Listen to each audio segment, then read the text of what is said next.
Hi. So here's the second question that's being answered, and it's quite the hot question, especially if we get a lot of youngsters who are calling us regarding graphology courses. If they want to pursue graphology seriously, then this is one question that comes up a lot, which is how do I make graphology into my career, or how do I pursue graphology as a career?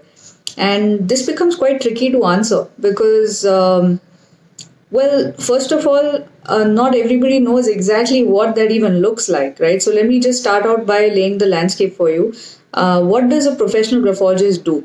So one territory, of course, and the largest part being teaching. So you would be teaching as with our institute or any other institute that is offering courses in graphology. So teaching becomes a very big function of being a professional graphologist, and you would be doing that at certain different levels with your syllabus and curriculum getting progressively more challenging, and every person will have their own unique touch to it. So every institute would have its own unique curriculum as well.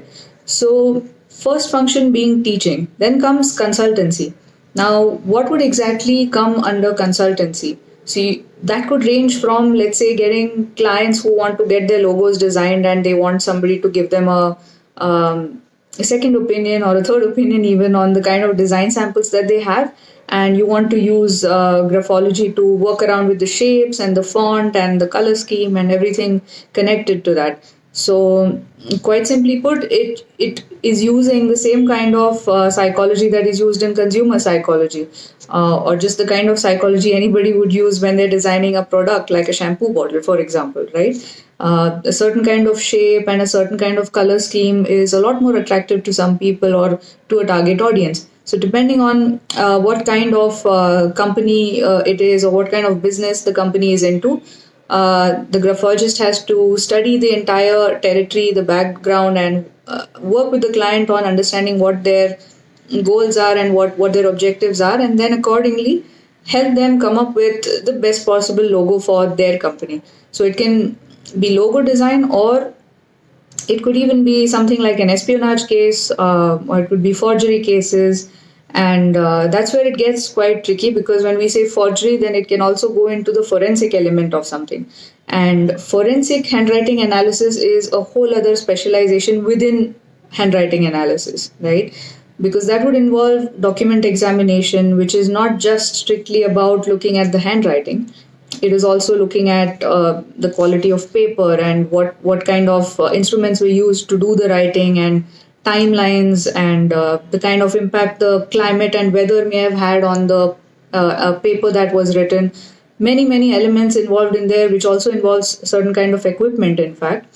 So question document analysis, as that is called, or question document examination, is a specialization within the specialization of handwriting analysis, right? So that is another territory, and one needs to go further into that area and get deeper and study that further to actually make that a specialization for themselves. And I think there are some government courses that are offered for this as well. So that is another feature.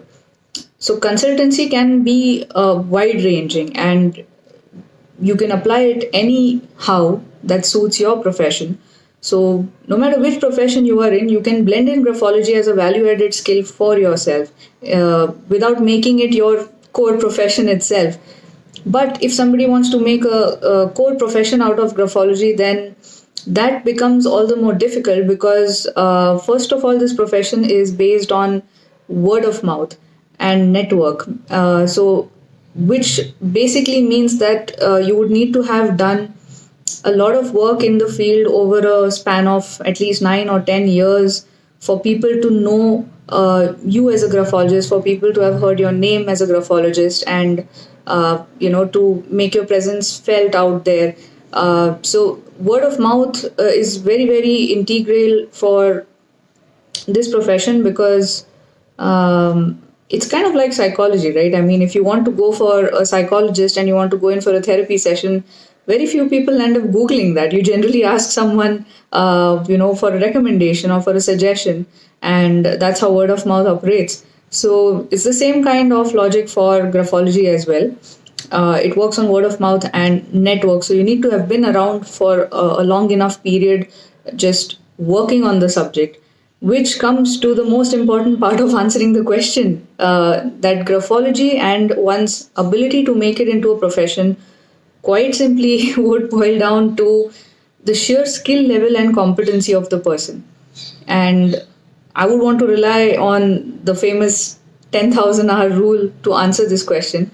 So it's kind of like getting married to the subject, right?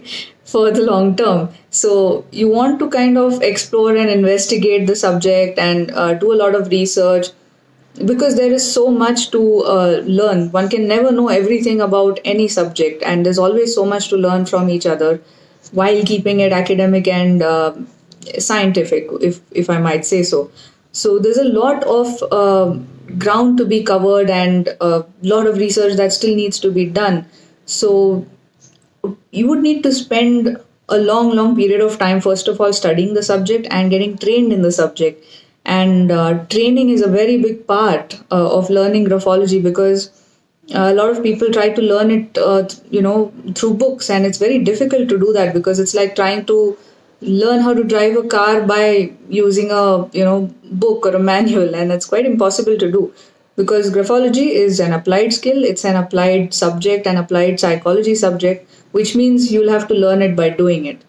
So our training at AatmanGraphology is also designed and centered around application and understanding of various contexts. So I'll speak a little more about what kind of training needs to be done in a separate video, but I hope this answers the question for most people. If you want to do graphology as a serious profession, be prepared to put in a lot of years and a lot of hours, and get comfortable with not knowing, get comfortable with uncertainty, because this is not a carved out established career pathway, and it's a lot of uphill climbing. So but nonetheless, it's a very satisfying and wonderful pursuit. So you can keep doing it with whatever it is that you're formally pursuing for your professional pathway or for your career pathway. So it's good to keep expectations managed and in check, right? So I hope this answered the question as truthfully as possible for most people out there.